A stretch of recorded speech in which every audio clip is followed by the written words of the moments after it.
This is James Ryder for IFL TV in association with Mackley's Gym Marbella.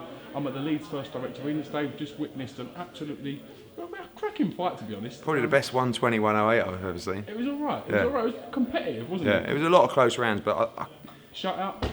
he found it hard to give Brunker a round, maybe one or two, but I think... But it was competitive. Very competitive, but because the rounds were close. But Josh was just landing the cleaner shots, a real great performance, proving that he's world level. You know, I think Brunker is, you know, I'm not saying he's elite world level, but he's a world level featherweight, and I'm really pleased that Josh is going to get the credit he deserves now. He's not just a ticket seller, he's a great fighter as well. I mean, there was mixed reviews for this fight. A lot of people tipped Josh to be in a harder fight than what it was tonight. Yeah. So do you think he's put out a bit of a statement? Yeah, he won every round against Joel Brunker. So what more can you do? He nearly stopped him in the 11th.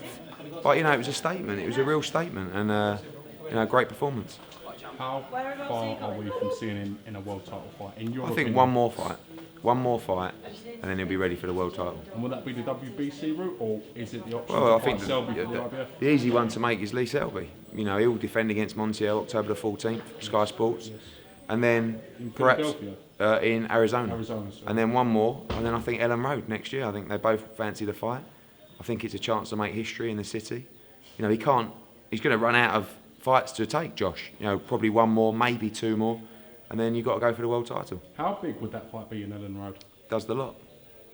30,000, 40,000, does the lot. And they're the sort of fights that these fighters dream about. That's what it's all about. You know, I mean, look, Josh has come from the small hall routes, English Commonwealth. Now he's walking out in front of 8, 9, 10,000 people. You know, but he deserves it because he's working hard, but he's putting in the performances as well. What's your next show from here, Eddie? Where do you go after this? O2 next week, a monster. Literally, the monster. Anthony Joshua against Gary Cornish, Dillian White against Brian Minto, Charlie Edwards against Louis Norman, John Wayne Hibbert against, great fight, John Wayne Hibbert against Dave Ryan, 3. Trilogy. Ricky Boylan against Danny Connor. Great fight again. Tommy Martin against Michael Devine. Some crackers on the bill. I mean, the Dillian White fight and the Joshua fight's really building up now. I've noticed Dillian White's profile going up. Dillian's live in this fight. He's out in the cronk, he invested in himself, he fancies the job, he's an unbeaten, dangerous heavyweight. It's a huge fight. Both get through on the 12th, and it's on December the 12th at the O2. When you found out he was training with Jonathan Banks and taking it as serious as he is, did your heart start flapping? Nah, yeah. I know it's a proper fight. It's a proper fight. Are they doing that press conference now? Yeah, we've got to see Bronco. Okay, great. I've got more time than you, James. I like that. Yeah, does it make you a bit nervous that he knows the intensity that the man's No, going I'm excited. I'm excited. I want to see Joshua in big tests. And now you've got a guy who badly wants to win. Loads of bad blood, loads of history. It's going to sell out in a day. It's what it's all about. Cornish, how confident are you that your man comes through and does a job on Cornish? Well, on paper, you think AJ's a big favourite. I was with Adam Smith travelling up to Sheffield yesterday. Alex Arthur texted him and said, Cornish is looking unbelievable. There's going to be a shock at the O2. And I sort of went, really? It's not in the script. But, you know, it's a big ask for Cornish, but he's 21-0, unbeaten as an amateur and a pro. It's for the vacant Commonwealth title. You know he's going to try and win. He's 18 stone. He's 6'9". It's heavyweight boxing. See Tyson Fury come out to support Isaac Lowe today. He's got a good heart, Tyson Fury, isn't he? Yeah, I like preparing Tyson for the biggest fight of his life. Yeah. He's managed to come out to watch a 21-year-old. Do you know what people don't understand about Tyson Fury is? There's Tyson Fury on Twitter and there's Tyson Fury in real life. Like, he gives me hell on Twitter, and then we talk boxing for like 20 minutes, half an hour. He studies the game inside out. They're telling me about how Jason Ball, he remembers him from the amateurs and this and that, you know, and obviously his support of Isaac Lowe was great. He's a real character. Sometimes he can do things that are a little bit silly, but on the whole, boxing needs characters, sport needs characters, and Tyson Fury's a real character.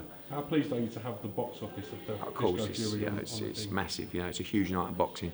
On October 24th, Kell Brook against Diego Chavez, Tyson Fury against Klitschko. We're going to have a massive card from Sheffield. We're going to have the Fury-Klitschko fight on the big screens after Kell Brook. It's going to be a big night, and he's live in the fight. He really is, because he's got that confidence. He's got that. You believe him when you listen to him and he talks about the fight. You know, it's a level that he's never been anywhere near before. Not many have, but it'll be a lot of fun, that's for sure. What's the response been like on your Twitter? Because I know your Twitter's one of the busiest Twitter accounts on the whole damn thing for everybody. Yeah. What's the response been like when you make Kell Brook Diego Chavez? Like a kind of mixture. Like normally I get more stick from the hardcore, but the hardcore I think know that it's a decent fight. But the casuals haven't really heard of Diego Chavez. So, like me, I think it's a much tougher fight than Brandon Rios. But not as many people have heard of Diego Chavez as Brandon Rios. So more high risk, low reward? Yeah, probably. But it's a good fight. Like, you know, someone said to me, "Oh, this is bad matchmaking because it's high risk, low reward." I said to them, "So you're saying it's a tough fight?"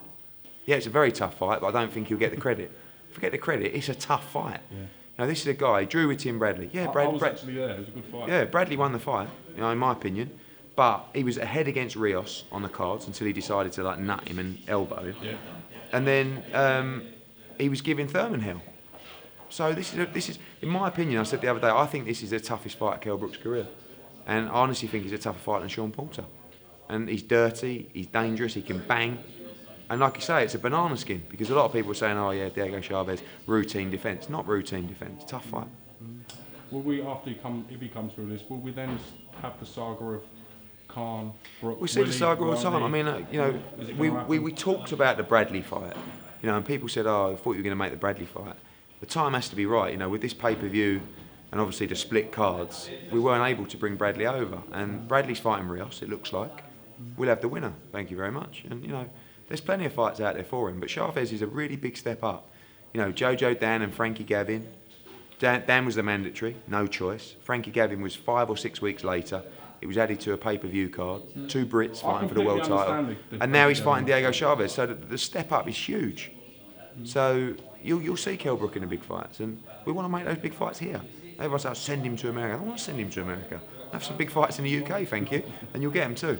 Last but not least, we saw a mass sort of migration of boxers joining the Matchroom stable in the past. Is there any plans to maybe capture some of the new younger crop coming through, like some of the GB boys that will be going to Rio? Yeah, of course. I mean, we've got to be careful. You know, we've got so many fighters.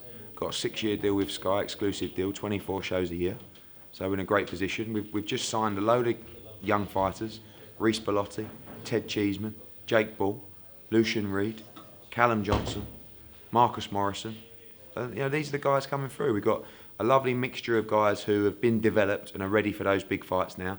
Anthony Joshua, Luke Campbell, Cal Yafai, Callum Smith, Rocky Fielding. You know, these fighters are ready to go now. Martin Ward. And then we've got the crop underneath, the ones that I just mentioned. And then you've got the elite level guys that are ready to go. You know, you've got Lee Selby, you've got DeGale, you've got Tony Bellew ready for a world title fight, Martin Murray ready for a world title fight, Kevin Mitchell ready for another world title fight, Anthony Croller's challenging for the world title. You've got Scott Quigg, #1 super bantamweight in the world. You've got Ricky Burns ready to come back in a big fight. You've got, sorry if I've missed anyone out, because I always get stick.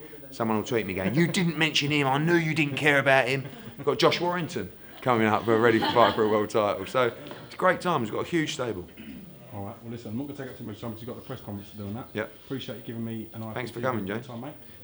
I really appreciate your professionalism in holding the camera.